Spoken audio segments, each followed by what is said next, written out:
Барлықтарыңызға сәлем, сіздермен бірге Аружан, және де бүгін осындай открытка брелокпен және де птичье молокомен жинайтын боламыз.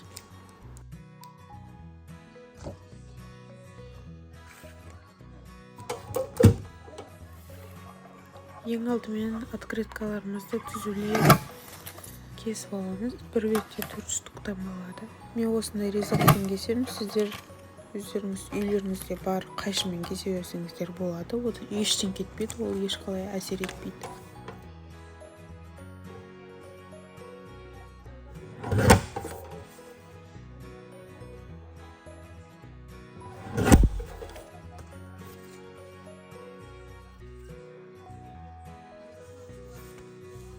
Келесі шоколадтарымыздың оберткасын шығарып, кесіп, үстіп жабыстырып аламыз.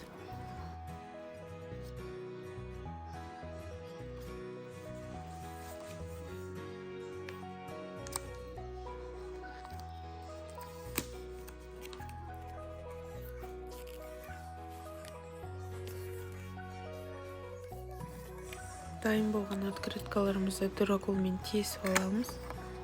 Шоколадтарымызды жабыстырып, брелоктарымызды тағып аламыз.